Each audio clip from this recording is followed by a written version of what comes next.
Robin Hood Radio presents Stage Right or Not with Michele Willens. Michele is a longtime journalist and herself is a published playwright of several theatrical works. She's a frequent contributor to the Huffington Post, Daily Beast, and the Atlantic websites. Well, last we spoke, I was looking back over the 2018 theater season, which is still continuing, by the way. Yes, in the stage world, there are years and there are seasons. But that was then. Now it's time to look forward. The big names, the trends, the great hopes, and the potential risks. Now, January is almost always the stay warm, catch up on your TV binges, and maybe try to get a Hamilton seat month. Few news shows open, and this year is no exception. Though there is a lot going on off-Broadway, and I'll soon be reporting on several of those. But as for the big shows, most will be starting previews late February and March and officially opening in April. That month appears to be jam-packed, just in time, obviously, to make the cut for Tony nominations. So let's divide these into categories, shall we? First, the revivals. The familiar titles, albeit with reimagining directors and some rather daring casting. So we always have to start, well, at the beginning with Shakespeare. The big one coming is King Lear, starring Glenda Jackson as, yes, the king. Go figure, but it did well in London, and creative casting has been happening more and more often. Last year's controversial Julius Caesar production in Central Park featured an actress, the wonderful Elizabeth Marvel, in the role of Mark Antony. Anyway, Glenda Jackson made a stunning return to our stages last year in Three Tall Women, for which she took home a Tony. Hard to believe one could play King Lear and not take home a Tony, but we're getting ahead of ourselves. Now, not quite a revival, but sticking with the Bard, is a sequel to Titus Andronicus. This one is clearly a comedy, since it will star Nathan Lane, yay, and Andrea Martin. It's billed as being about a pair of servants charged with cleaning up the bodies. I'm laughing already. As for more modernist revivals, we have Sam Shepard's True West, which has been done on numerous New York stages over the years. I think it may have been one of the first shows I ever saw here, with John Malkovich and Gary Sinise, I believe. Later, there was a memorable production at Circle in the Square with John C. Reilly and Philip Seymour Hoffman rotating the two parts every other night. Cynthia Nixon and Laura Linney did that last year in The Little Foxes. Well, this time around, the names are Ethan Hawke and Paul Dano. Both are about as hot right now as one can be, not only acting up a storm, but writing and directing projects as well. True West is in previews and will open at the end of January. Now, there's rarely a season without a Miller, Williams, or O'Neill comeback, and this coming season, it is Arthur Miller's All My Sons, which will be opening both here and in London, with big stars attached. Our version gets Tracy Letts and Annette Bening in the lead roles. Also returning is Lanford Wilson's Burn This. The stars here are highly recognizable from TV and film, though not known for theater work. They are Kerry Russell, recently of The Americans. She lost out on the Golden Globes last night. And Adam Driver, recently of every movie that Paul Dano isn't in. He also lost out for a Globe, in his case for Black Klansman. Now, there are at least 3 famous musicals returning yet again to Broadway. First, the rather audacious, immersive production of Oklahoma. This is the one that recently closed at St. Anne's Warehouse and is moving over to the Circle in the Square. Now, as I've said before, the production did not knock me out, and I'm curious how they'll do it. But they have picked the proper venue, since the conceit of director Daniel Fish's version is that the action is surrounded by audience members who feel part of the celebration and even enjoy the chili and cornbread at intermission.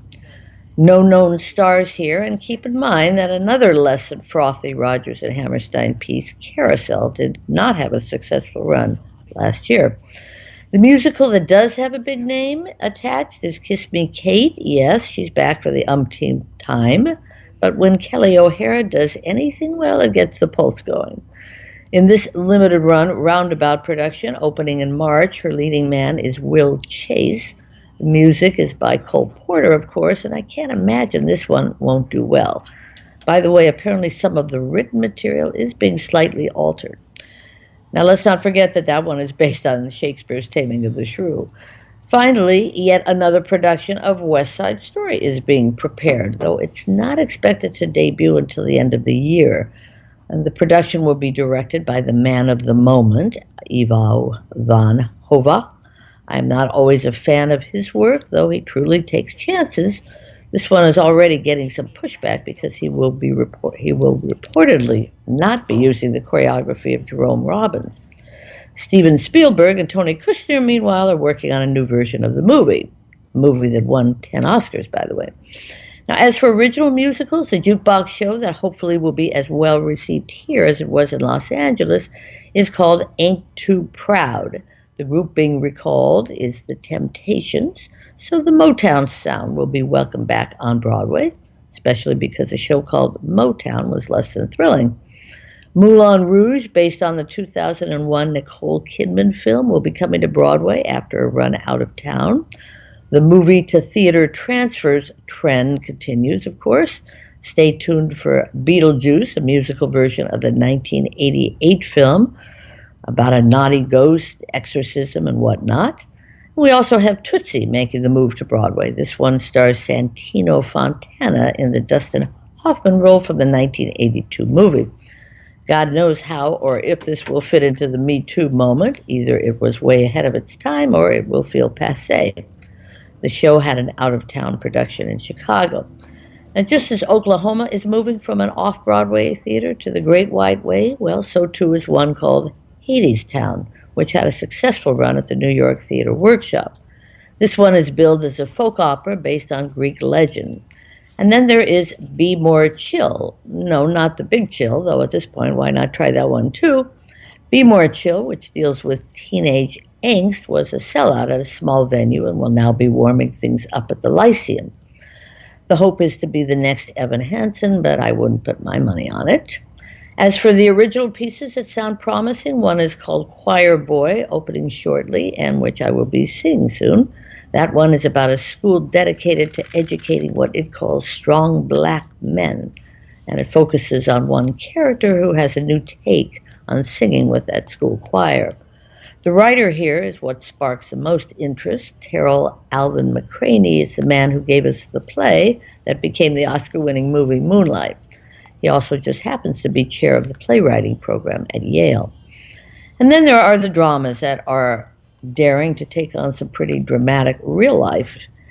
Ink deals with Titan Rupert Murdoch and his scandalous doings in 1969.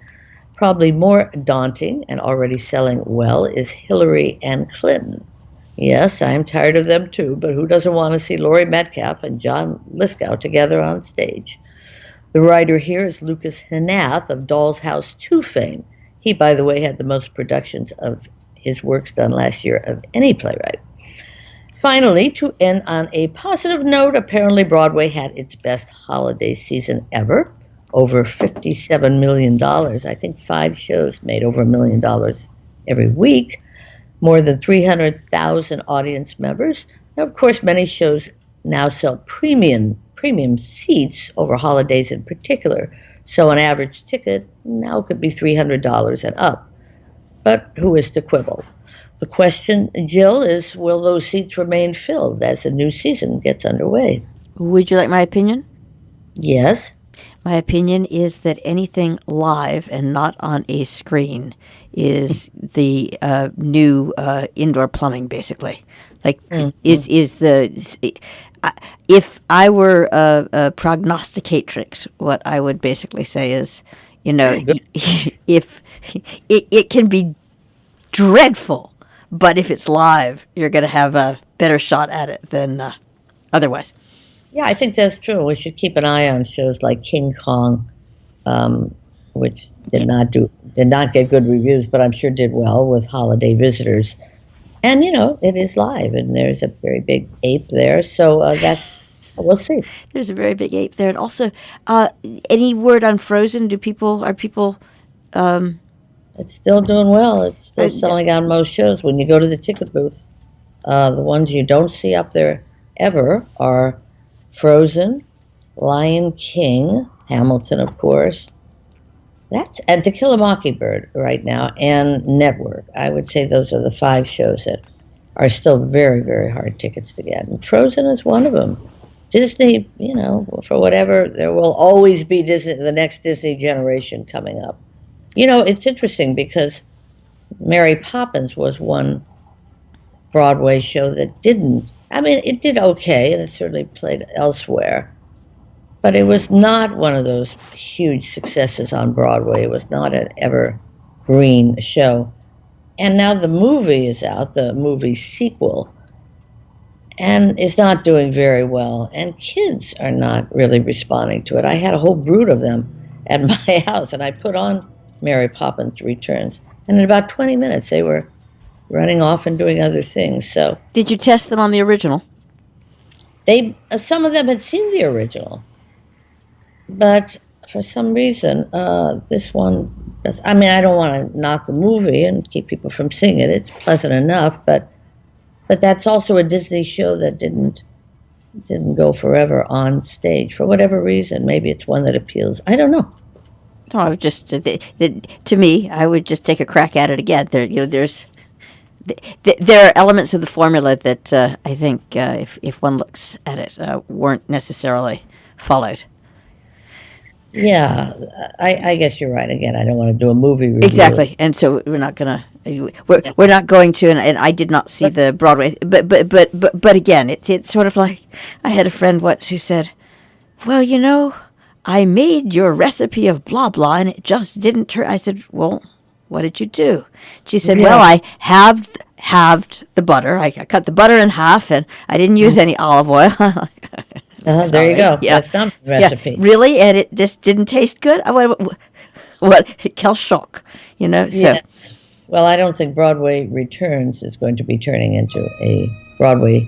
I don't think Mary Poppins Returns is going to turn into a Broadway version of Mary Poppins Returns. That's my prediction of the week.